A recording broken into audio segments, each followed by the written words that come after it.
Hello students, कैसे हैं आप सब। तो पिछले लेक्चर्स में हमने पढ़ा वैद्युत विभव एवं वैद्युत विभवांतर, ठीक है। उसके पहले पढ़ा हमने वैद्युत धारा और उसके पहले पढ़ा वैद्युत आवेश। अगर आपने वो लेक्चर्स नहीं देखे हैं तो जा करके देख लें। तो आज हम पढ़ेंगे वैद्युत परिपथ, यानी कि वैद्युत धारा और वैद्युत विभवांतर हम पढ़ चुके हैं। आज हम पढ़ेंगे वैद्युत परिपथ कि वैद्युत परिपथ क्या होता है। जैसे कि वैद्युत परिपथ सिंपल कहें तो जैसे आपके घर में विद्युत धारा आती है, ठीक है, करंट आती है पूरे घर में, मतलब वायर्स में चल रही है। तो ये जो वायर्स में चल रही, दो वायर आ रहे हैं, एक से ऐसे धारा जाते हुए फिर पूरा घूम के लौट रही, ऐसा कुछ सिस्टम रहता है। तो ये जो जिन तारों में धारा जा रही है, ठीक है, और ये जो आपने लगा रखे हैं आपके बल्ब वगैरह, पंखे वगैरह, ठीक है, ये सब मिला करके जो एक बंद पथ बन रहा है धारा का, ठीक है, जिसमें कि आपका सोर्स भी हो सकता है, यानी किस स्रोत से धारा आ रही है, ये सब चीजें मिला करके जो पथ बनता है इसको हम कहते हैं वैद्युत परिपथ। तो परिभाषा देखते हैं। तो मेरा नाम अमित कुमार तिवारी, आप देख रहे हैं अपना चैनल फिजिक्स की क्लास अमित के साथ। तो चलिए पढ़ाई शुरू करते हैं। वैद्युत परिपथ, वैद्युत परिपथ, वैद्युत परिपथ अगर इसको हम डिफाइन करें, अगर परिभाषित करें तो क्या लिख सकते हैं हम कि विद्युत धारा के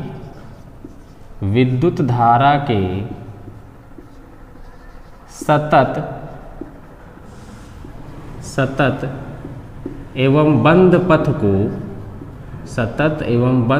को वैद्युत परिपथ कहते हैं। वैद्युत परिपथ कहते हैं, ठीक है। विद्युत धारा के सतत एवं बंद पथ को वैद्युत परिपथ कहते हैं। आप इसको इस तरह से भी कह सकते हो कि एक बंद परिपथ जिसमें एक बैटरी या सेल लगा हो, स्विच लगा हो, कुंजी लगी हो, ठीक है, इन सब से भी मिलकर के एक विद्युत परिपथ बन जाता है, ठीक। जैसे एक सिंपल से विद्युत परिपथ की हम बात करें तो हमने एक सेल लिया और यहां पर एक बल्ब लगा दिया, ऐसे मान लो कि एक बल्ब लगा दिया हमने इस तरह से, और यहां पर एक स्विच लगा दिया, ऐसे मान लो एक स्विच है, यहां पर एक स्विच लगा दिया, ठीक है। तो ये स्विच हो गया, ये हो गया सेल हो गया, ये बल्ब हो गया।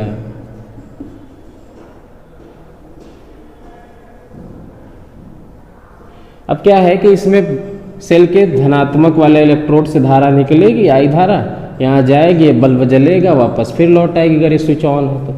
अगर स्विच ऑफ हो गया तो धारा नहीं प्रवाहित होगी, ठीक है ना।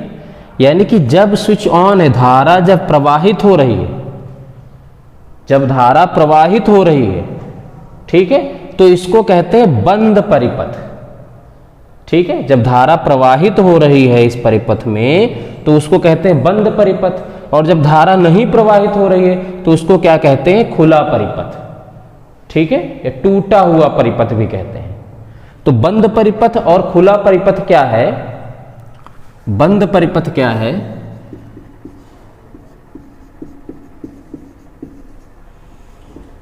जब स्विच ऑन हो, जब स्विच ऑन हो, यानी कि जब परिपथ में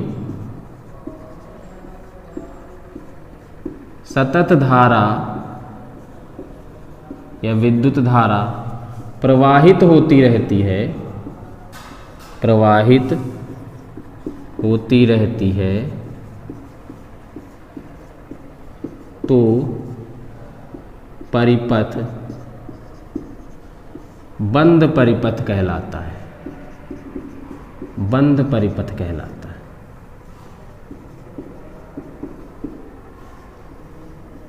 ठीक है। धारा ऑन है, धारा मतलब स्विच ऑन है, विद्युत धारा प्रवाहित हो रही, तो बंद परिपथ कहते हैं। इसका आप स्विच से बंद या खुला नहीं लगाएंगे अनुमान, ठीक है। स्विच खुला हुआ है तो परिपथ क्या कहेंगे, बंद है। यानी कि धारा इस बंद परिपथ में चल रही है, ये मतलब है। ये पथ मिल रहा है, इसको एक बंधा हुआ पथ मिल रहा है। अगर स्विच ऑफ कर देंगे, स्विच बेसिकली क्या है कि स्विच में ऐसे स्विच लगा हुआ है, ऐसे मान लो ये स्विच लगा हुआ है। जब आप ऑन करते हो तो इससे जुड़ जाता है, तो यानी कि बंद परिपथ एक मिल गया। जब इसको हटा देते हो तो ये खुला हुआ परिपथ, यानी कि धारा अब आगे नहीं जाएगी। धारा को चलने के लिए एक पथ की जरूरत पड़ेगी, यानी तार की जरूरत पड़ेगी। तो जहां पर तार जुड़ा नहीं है वहां पर क्या हो गया, टूट गया परिपथ, तो इसको क्या कहते हैं, खुला परिपथ। तो खुला परिपथ क्या होता है बेसिकली, खुला परिपथ जब परिपथ में धारा प्रवाहित ना हो रही हो, अर्थात परिपथ टूटा हो, तो विद्युत परिपथ जो वैद्युत परिपथ है, खुला परिपथ कहलाता है, खुला परिपथ कहलाता है। ठीक है, तो जब धारा नहीं प्रवाहित हो रही तो हम क्या कहेंगे, परिपथ खुला है। और जब धारा यानी कि कनेक्शन कहीं पर हटा हुआ है तो क्या है, परिपथ वो खुला हुआ है। और अगर कनेक्शन पूरा जुड़ा हुआ है, धारा प्रवाहित हो रही लगातार, तो वो क्या हो गया, वो बंद परिपथ हो गया। ठीक है, धारा प्रवाहित हो रही तो बंद परिपथ, धारा नहीं प्रवाहित हो रही तो खुला परिपथ। अब देखिए, जब कोई वैद्युत परिपथ हम बनाते हैं तो हमारे वैद्युत परिपथ में बहुत सारी चीजें लगी हो सकती हैं। स्विच लगा हो सकता है, बैटरी, सेल, ये सब चीजें लगी होती है। प्रतिरोध लगा हो सकता है। प्रतिरोध क्या होता है, आगे ओम्स लॉ पढ़ेंगे इसके बाद तो समझेंगे, उसके बाद कि वो प्रतिरोध क्या होता है, उसी में आ जाएगा वो। प्रतिरोध लगा हुआ है, ठीक है, और एमीटर लगा हुआ है धारा को नापने के लिए, वोल्ट मीटर लगा हुआ है विद्युत विभवांतर को नापने के लिए। तो इन सबको हम पूरा एज इट इज तो बनाते नहीं है भाई। देखो यहाँ पर हमने कोई बैटरी का वो डायग्राम थोड़ा बनाया, उसका सिंबल बना दिया, ठीक है ना, उसका जो प्रतीक चिन्ह है वो बना दिया है हमने। तो किसी परिपथ को जब हम डिजाइन करते हैं, यानी कि जब हम परिपथ को कॉपी पर बनाते हैं, उसका मॉडल डायग्राम बनाते हैं, तो हम वहां पर प्रतीकों का इस्तेमाल करते हैं। ठीक है, प्रतीकों का उपयोग करते हैं। तो हम देखेंगे जो वैद्युत परिपथ में जो प्रतीक हम यूज करते हैं, उन प्रतीकों को कैसे दर्शाते हैं। ठीक है, तो अब हम देखते हैं जो सिंबल्स हैं, इलेक्ट्रिकल कंपोनेंट जो हमारे हैं, ठीक है ना, जो वैद्युत परिपथ में जो प्रतीक हम दिखाते हैं वो कौन कौन से होते हैं, किस तरह से दिखाते हैं, अब आगे वो देखते हैं। ये आप नोट कर लो।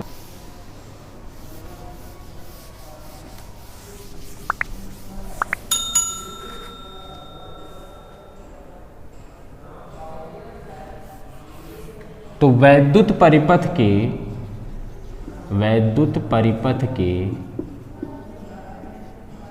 अवयवों के प्रतीक, अवयवों के प्रतीक चिन्ह, या हम ये भी कह सकते हैं क्या, परिपथ प्रतीक, परिपथ चिन्ह, परिपथ प्रतीक, कुछ भी कह सकते हैं इस तरह से। वैद्युत परिपथ के अवयव, ठीक है, उनको कैसे हम दिखाते हैं। तो जैसे कि हम अगर सेल या बैटरी को दिखाएंगे, सेल को अगर हमें दिखाना, तो सेल तो हम कई बार दिखा चुके हैं अभी तक। तो सिंपल क्या है, एक पॉजिटिव टर्मिनल है, एक नेगेटिव टर्मिनल है। जो पॉजिटिव टर्मिनल है उसकी लाइन हम बड़ी रखते हैं और नेगेटिव टर्मिनल की लाइन छोटी रखते हैं। धनात्मक विभव की बड़ी और ऋणात्मक विभव की छोटी। तो ये हो गया सेल।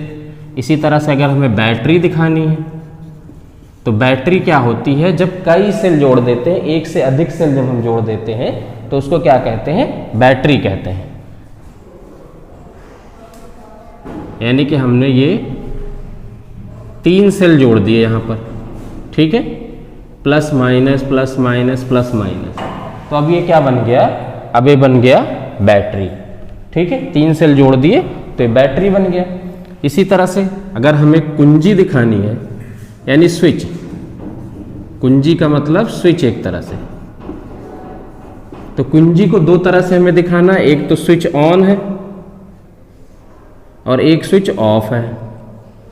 ठीक है, तो स्विच जब ऑन है तो ऐसे दिखाते हैं, देखो स्विच जब ऑन है तो ऐसे दिखाते हैं, बीच में डॉट लगा देते हैं, और जब स्विच ऑफ है तो इस तरह से दिखाते हैं। ठीक है, स्विच ऑन है तो यहाँ डॉट लगा दोगे, स्विच ऑफ है तो इस तरह से लगा दोगे, यानी कि ये क्या हो जाएगा, बंद परिपथ के लिए। ठीक है, या आप सिंपल ऐसे लिख सकते हो, स्विच ऑन। ठीक है, बंद परिपथ। और ये क्या है, स्विच ऑफ है, स्विच ऑफ, यानी कि ये क्या है, खुला परिपथ। खुली कुंजी भी कह देते हैं, बंद कुंजी, खुली कुंजी, आप चाहे बंद कुंजी कह दो, बंद कुंजी, ये खुली कुंजी, इस तरह से। यानी कि ये स्विच ऑफ हो गया है तो डॉट नहीं दिखाएंगे, स्विच ऑन है तो डॉट दिखा देंगे, यानी ये कनेक्ट हो जाएगा वायर। ठीक है, ये दोनों एंड कनेक्ट हो जाएंगे। अब इसके बाद देखिए प्रतिरोध। प्रतिरोध का मतलब अभी आप ये समझिए कि जो धारा के प्रवाह को मार्ग में अवरोध उत्पन्न करता है, उसको अपोज करता है, अवरोधित करता है उसके मार्ग को। तो जैसे आप जब सड़क पर चलते हो तो आपके मार्ग को अवरोधित करने के लिए, आपकी स्पीड को कम करने के लिए स्पीड ब्रेकर बनाए जाते हैं ना, ऐसे सड़क पे ऐसे स्पीड ब्रेकर बना दिए जाते हैं। ऐसे ही प्रतिरोध को दर्शाया जाता है, आर से दिखाते हैं, रेजिस्टेंस कहते हैं। तो ये हो गया प्रतिरोध। अब एक परिवर्ती प्रतिरोध भी होता है, परिवर्ती प्रतिरोध। परिवर्ती प्रतिरोध का मतलब जिसको हम परिवर्तित कर सकते हैं, यानी कि जिसका हम प्रतिरोध घटा बढ़ा सकते हैं। ठीक है, जब प्रतिरोध घटा बढ़ा सकते हैं, देखिए प्रतिरोध ज़्यादा होता है तो धारा कम बहती है, और प्रतिरोध कम होता है तो धारा ज़्यादा बहती है। आगे के लेक्चर में और आपको ये बात समझ में आएगी। तो प्रतिरोध को हम अगर घटा बढ़ा सकते हैं तो हम धारा को उससे नियंत्रित कर लेते हैं। तो इसको हम परिवर्ती प्रतिरोध या धारा नियंत्रक भी कहते हैं, धारा नियंत्रक। तो धारा नियंत्रक को कैसे बनाना है आपको, ऐसे प्रतिरोध बनाया और एक एरो बना दिया ऐसे। ठीक है, इंग्लिश में कहते हैं रिहोस्टेट, RH, रिहोस्टेट कहते हैं इंग्लिश में। तो परिवर्ती प्रतिरोध या धारा नियंत्रक, यानी कि प्रतिरोध बना करके उसमें एक एरो बना दिया ऐसे, ठीक है ना, एक तीर का निशान बना दिया, इसका मतलब ये इसका प्रतिरोध बदल सकता है। इसी तरह अगर सेल में भी हम एरो बना दें तो इसका मतलब है कि इसका जो EMF है, जो इसकी कहते हैं ना 2 वोल्ट, 10 वोल्ट, 12 वोल्ट, इस तरह से बैटरी या सेल होते हैं, तो उसको हम घटा बढ़ा सकते हैं ऐसे। ठीक है, तो ये हो गया परिवर्ती प्रतिरोध, धारा नियंत्रक। इसको इस तरह से भी दिखाते हैं या ऐसे भी दिखाते हैं, इस तरह से भी दिखाते हैं, ये भी सिंबल है धारा नियंत्रक का। ठीक है, तो परिवर्ती प्रतिरोध, धारा नियंत्रक के ये दोनों सिंबल हैं। अब इसके बाद जैसे कि हमें दिखाना है वोल्ट मीटर, तो वोल्ट मीटर को कैसे दिखाएंगे, वोल्ट मीटर। देखिए वोल्ट मीटर को ऐसे V बना देना है। ठीक है, और इसमें धनात्मक और ऋणात्मक टर्मिनल इसमें होते हैं, धनात्मक और ऋणात्मक ध्रुव, तो इसमें प्लस माइनस ऐसे बनाना है। ठीक है, वोल्ट मीटर देखने में कैसा होता है, ऐसा होता है ना, ऐसे निडल लगी होती है, यहाँ पर ये 2 स्क्रू होते हैं, एक लाल एक काला, एक धनात्मक होता है, ऋणात्मक होता है। तो जब इसको बनाते हैं तो एक तरफ धनात्मक एक तरफ ऋणात्मक बना देते हैं। इसी तरह से एमीटर को बनाते हैं तो A बना देते हैं, ऐसे A बना दिया। ठीक है, इस तरह से एमीटर को A बना दिया, इसमें भी प्लस माइनस हो जाते हैं ऐसे। मान लो मिली एमीटर हम आपको बनाना है, मिली एमीटर, तो केवल इसमें MA लिख देते हैं बस ऐसे, MA, ये मिली एमीटर हो गया। ठीक है, तो वोल्ट मीटर और एमीटर इस तरह से इनको बनाते हैं। अब देखिए इसके बाद अगर मान लीजिए हमें बल्ब बनाना है, मान लो आपको बल्ब लगाना है अपने उसमें, तो आप बल्ब को सिंपल ऐसे दिखा सकते हैं कि ऐसे। ठीक है, ये हो गया बल्ब, ये बल्ब का सिंबल हो गया। तो ये कुछ सिंबल थे, ठीक है, जो हम परिपथ में प्रयोग करेंगे। ठीक, जैसे हम एक परिपथ अब बना के दिखाते हैं आपको। मान लो आपसे प्रश्न क्या कहा गया कि आप एक परिपथ बनाइए जिसमें प्रतिरोध लगा हो, उस प्रतिरोध का विभवांतर नापने के लिए वोल्टमीटर लगा हो, धारा नापने के लिए एमीटर लगा हो, बैटरी लगी हो, ठीक है ना, कुंजी लगी हो, बल्ब लगा हो। ऐसे आपको कई सारे कंपोनेंट, जितने कंपोनेंट कहेंगे उतने लगा करके और हम एक परिपथ बना देंगे। तो देखिए जैसे हम एक परिपथ बना रहे हैं, एक सिंपल सा हम परिपथ बना रहे हैं। इस परिपथ में एक बैटरी लगा दिया, ये हो गई बैटरी, ठीक है, और एक स्विच लगाना है तो यहां पर एक स्विच लगा दिया हमने, ठीक। अब एमीटर लगाना है तो एमीटर को आप कहीं पर भी लगा सकते हो, इसमें श्रेणी क्रम में लगाना है बस। एमीटर को आप कहीं पर भी लगा दो, बस श्रेणी क्रम में लगाना है, ठीक है। अगर इसमें धारा हमें ज्ञात करनी है तो मान लो हमने यहाँ पर एमीटर को लगाया। अब एमीटर को जब आप लगाओगे तो आपको प्लस माइनस का ध्यान रखना है। तो जो बैटरी का प्लस है उधर की तरफ एमीटर का प्लस होगा और दूसरी तरफ क्या हो जाएगा, माइनस, ऋणात्मक वाला इलेक्ट्रोड। तो ये क्या हो जाएगा, माइनस जा करके यहाँ से देखो माइनस से जुड़ेगा, ये माइनस है ना, ये जा करके यहाँ से जुड़ेगा। अब जैसे बल्ब लगाना है तो बल्ब यहाँ लगा दिया हमने, ये बल्ब का सिंबल हो गया, ठीक है। अब एक प्रतिरोध हमें लगाना है, यहाँ मान लो हमने एक प्रतिरोध लगाया। अब इस प्रतिरोध का विभवांतर नापना है तो वोल्टमीटर लगाना पड़ेगा। तो वोल्टमीटर आप कैसे लगाते हो, पार्श्व क्रम में या समांतर क्रम में, यानी प्रतिरोध का इन दोनों बिंदुओं के बीच विभवांतर नापना है तो वोल्टमीटर ऐसे लगा दोगे इसके समांतर क्रम में, ये हो गया वोल्टमीटर, ठीक है। अच्छा, वोल्टमीटर में भी प्लस माइनस देखना है। तो देखो बैटरी का प्लस टर्मिनल ये है, तो ऐसे अगर आप जाओ तो इधर ये मिलेगा जाकर के इससे, तो ये हो गया प्लस। इसी तरह ये माइनस है, ये इधर से जाकर के जुड़ा हुआ तो ये हो गया माइनस, ठीक है। इन चीज का ध्यान रखना है जब परिपथ बनाए कि जो एमीटर है उसका प्लस बैटरी के प्लस से और उसका माइनस बैटरी के माइनस से, वोल्टमीटर का प्लस बैटरी के प्लस से, वोल्टमीटर का माइनस बैटरी के माइनस से।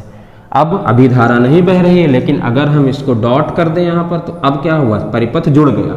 जैसे ही परिपथ जुड़ जाएगा तो क्या हो जाएगा, यहाँ से धारा, मान लो धारा आई बह रही है, ये धारा आई इसमें जाते हुए यहाँ पर आई धारा जाएगी और इस तरह से लौटेगी, ठीक है ना।